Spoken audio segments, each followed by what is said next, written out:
बहुत समय पहले की बात है। भारत के अयोध्या नगरी में महाराजा दशरथ के 4 पुत्र थे। उन चारों पुत्रों में से सबसे बड़े थे राम, जो कि मर्यादा पुरुषोत्तम थे। वे न्याय और धर्म के पथ पर चलने वाले और हमेशा मुस्कुराते थे, चाहे कोई भी कठिनाई आए, और सब उन्हें बहुत मान देते थे।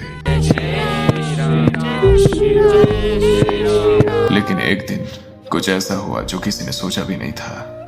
राम को 14 वर्षों के लिए वनवास यानी जंगल में अपने आने वाले 14 साल बिताने के लिए भेजने का फैसला किया गया।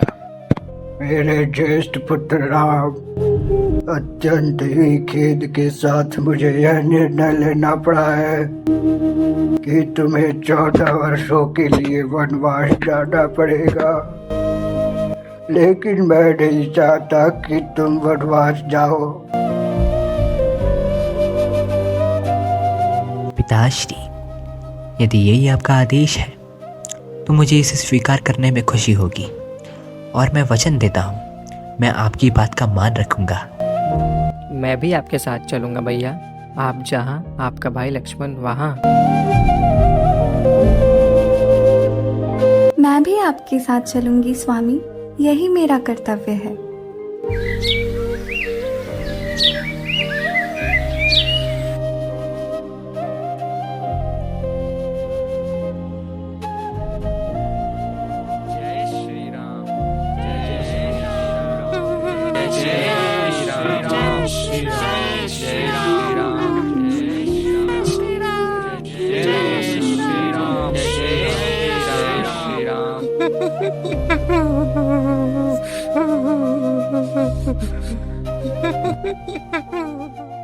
और इस प्रकार प्रभु श्री राम, माता सीता और लक्ष्मण जी वनवास के लिए चले गए।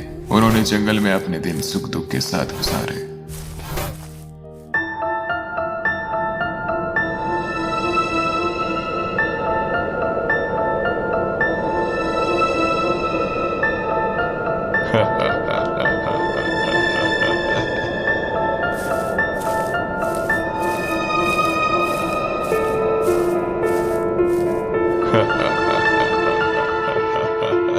एक दिन जंगल में माँ सीता एक सुंदर सोना जैसा हिरन देखा।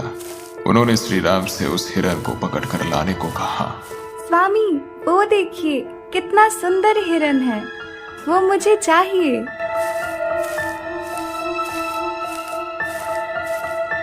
उसके बाद श्री राम और लक्ष्मण हिरन के पीछे चले गए।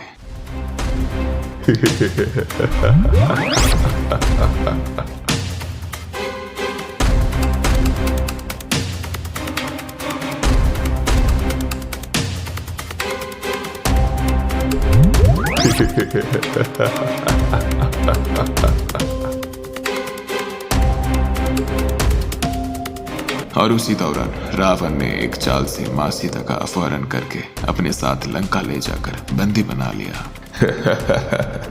अब तुम मेरी हो सीता, तुम्हें लंका की रानी बनाऊंगा। तुम मेरी बात को मान जाओ, तुम बहुत खुश रहोगी। अपनी पत्नी की खोज करते हुए माता। राम और लक्ष्मण की मुलाकात सुग्रीव और उसके सेनापति हनुमान से हुई। राम को देख हनुमान बहुत खुश हुए और उनके चरणों पे बैठ गए। तभी श्री राम ने हनुमान को अपने हाथों से उठाया और गले लगा लिया। मेरा प्रणाम स्वीकार करें प्रभु। मुझे यह भली भांति ज्ञात है कि आप अपनी पत्नी अथवा हमारी सीता माता की खोज में ही निकले हैं, और मैं यह सुनिश्चित करता हूँ कि मैं उनको ढूंढने में यथासंभव प्रयत्न करूंगा।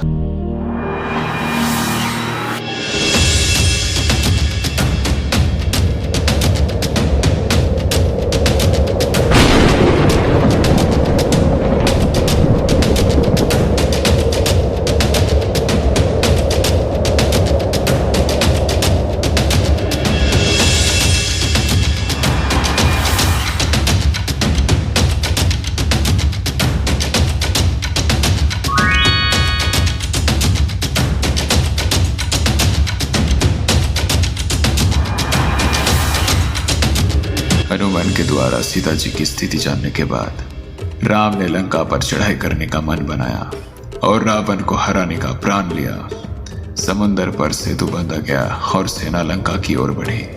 उसी सेतु को हम आज राम सेतु नाम से जानते हैं।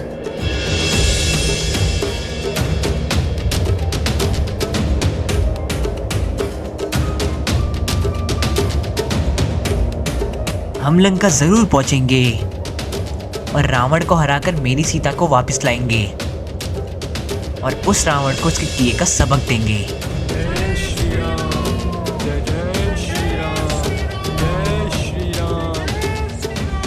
रावण और राम की सेनाओं के बीच भयंकर युद्ध हुआ।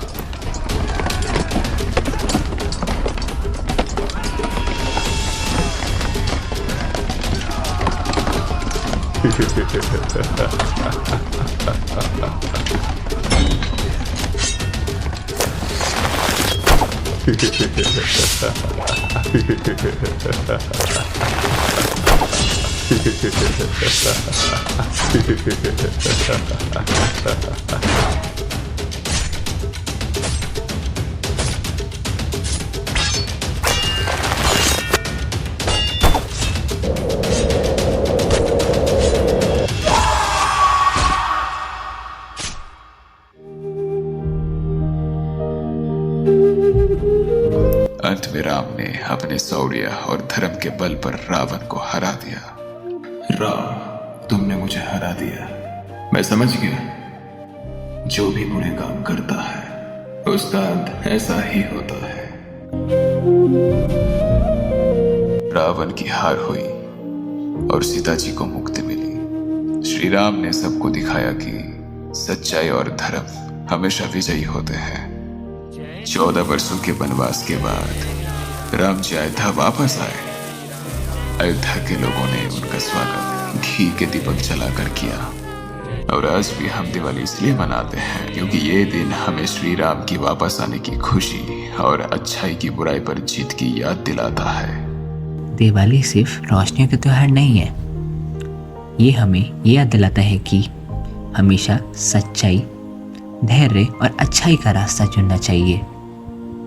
जो बुरे काम करते हैं या बुरे रास्ते पर चलते हैं उनका अंत रावण की तरह होता है। तो बच्चों, ये थी कहानी रामायण की, मर्यादा पुरुषोत्तम श्री राम की। इस कहानी से हमें ये सीख मिलती है, सच्चाई और धर्म का रास्ता ही सही होता है। परेशानी आएगी लेकिन अंत में जीत उसी की होती है जो सच्चे दिल से दूसरों की मदद करता है और कभी गलत रास्ते पे नहीं चलता। भगवान श्री राम ने जीवन में कई कठिनाइयों का सामना किया लेकिन उन्होंने कभी भी झूठा और गलत रास्ता नहीं चुना क्योंकि सच्चाई की हमेशा जीत होती है। हमें अपने दोस्तों, माता पिता और सभी के साथ सच्चे और अच्छे बनकर रहना चाहिए।